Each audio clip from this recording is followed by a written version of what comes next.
Now the next method of floating new issue in the primary market is rights issue. जैसा नाम है इसका rights issue means it is a privilege और benefit. ये क्या है? एक privilege और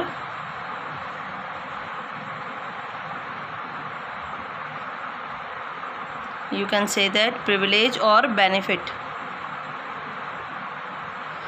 which is given to existing shareholders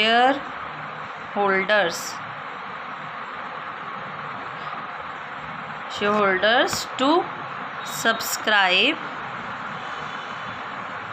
to a new issue of shares according to terms and conditions of the company.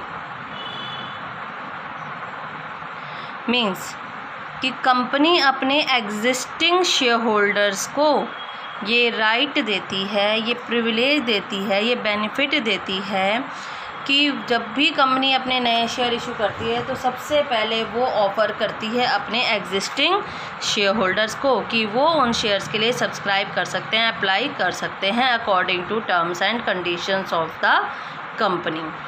And the shareholders are offered the right to buy new shares in proportion to the number of shares they already hold. Means company अपने existing shareholders को, existing share holders कौन है? जिनको company ने already अपने shares बेचे हुए हैं. कंपनी अपने शेयर होल्डर्स को एक राइट प्रोवाइड करती है कि जितने नंबर ऑफ़ शेयर्स तुम्हारे पास हैं उस प्रोपोर्शन में तुम जब भी कंपनी एक नई शेयर इशू करती है तो उन न्यू शेयर्स को आप परचेज़ कर सकते हो. ये बेनिफिट, ये प्रिविलेज आखिर हमारे एग्जिस्टिंग शेयर होल्डर को क्यों दिया जाता है? ताकि जो हमारे एग्जिस्टिंग शेयर होल्डर्स हैं उनका कंट्रोल हमारी कंपनी से कम ना हो. लेकिन अगर हमारे एग्जिस्टिंग शेयर होल्डर्स उन शेयर्स को परचेज़ नहीं करते than these shares will be issued to the general public. तो राइट इशू में क्या पढ़ा हमने कि ये एक बेनिफिट है जो कि प्रिविलेज है जो किसको दिया जाता है? एग्जिस्टिंग शेयर होल्डर्स को, कि जब एक कंपनी अपने नए शेयर इशू करती है तो उनके लिए वो अप्लाई कर सकते हैं. And this right issue is according to the terms and condition of the company.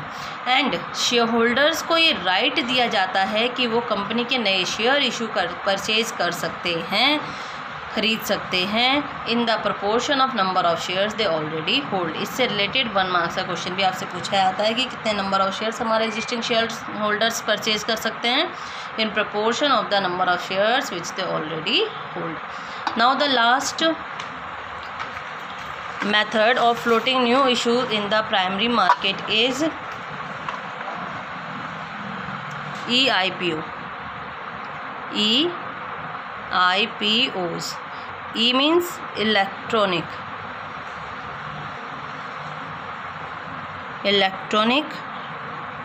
initial public offer is the full form of EIPOs.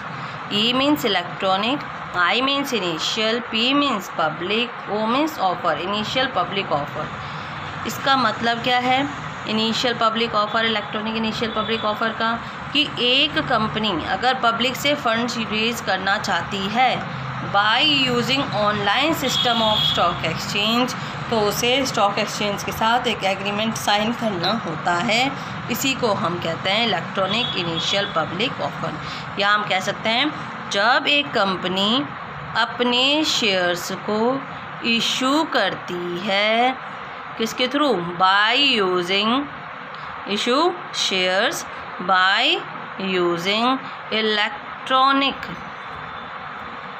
electronic media, then such issue is called as electronic initial public offer. समझ आया बेटा कि company जब भी अपने नए share issue करना चाहती है इलेक्ट्रॉनिक मीडिया को ऑनलाइन सिस्टम को यूज़ करके, ठीक है, then such an issue is known as electronic initial public offer. अब इसमें एक छोटा सा प्रोसेस है कि हम अपने शेयर्स को कैसे इशू कर सकते हैं या एक कंपनी अपने शेयर को कैसे इशू कर सकती है।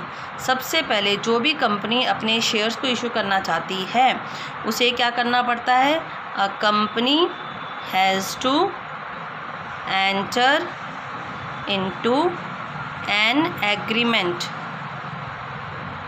With stock exchange. सबसे पहले एक स्टॉक एक्सचेंज के साथ एक एग्रीमेंट साइन करना होता है। जब अपने एग्रीमेंट साइन कर लिया उसके बाद हम क्या करते हैं, सेबी से रजिस्टर्ड, सेबी का जो रजिस्टर्ड स्टॉक ब्रोकर है उसे हमें अपॉइंट करना होता है, हैव टू बी अपॉइंटेड। अब इसको हम क्यों अपॉइंट करते हैं, जनरली दो कारणों से, फॉर एक्सेप्टिंग एप्लीकेशंस को एक्सेप्ट करने के लिए हमें कोई व्यक्ति चाहिए, as well as placing orders with the company.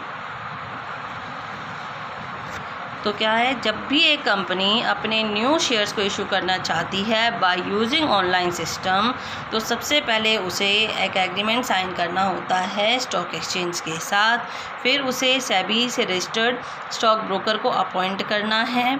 क्यों अपॉइंट करना होता है, ताकि वो एप्लीकेशन एक्सेप्ट करे कंपनी के बिहाफ में एंड कंपनी को ऑर्डर प्लेस करे।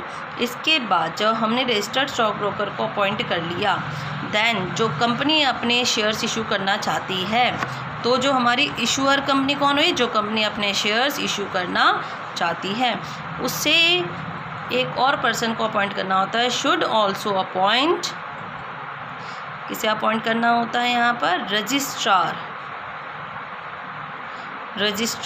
टू द इशू, जिसकी इलेक्ट्रॉनिक कनेक्टिविटी किसके साथ होती है, having electronic connectivity with the stock exchange, जो कि स्टॉक एक्सचेंज के साथ इलेक्ट्रॉनिकली कनेक्ट होता है। फिर इशूअर कंपनी क्या करती है, हमें पता है हम अपने शेयर्स तब तक नहीं ऑफर कर सकते, जनरल पब्लिक को तब तक नहीं अलॉट कर सकते जब तक कि हमारे सिक्योरिटीज़ लिस्टिंग ना हो। तो जो इशूअर कंपनी है अब उसे क्या करना होता है, इशूअर कंपनी को अप्लाई करना होता है, किसके लिए, for listing of securities, for listing of its securities. कहाँ पर, ऑन एनी एक्सचेंज, किसी भी स्टॉक एक्सचेंज में, अदर देन द एक्सचेंज, उस एक्सचेंज को छोड़कर जहाँ पर हमने पहले से ही अपनी सिक्योरिटीज़ को ऑफ़र किया हुआ है, other than the exchange through which it has offered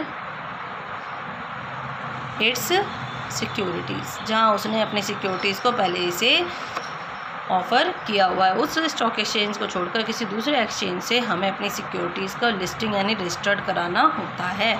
then last में जो हमारा लीड मैनेजर है जो सारी एक्टिविटीज़ परफॉर्म करता है, कोऑर्डिनेट करता है ऑल द एक्टिविटीज़,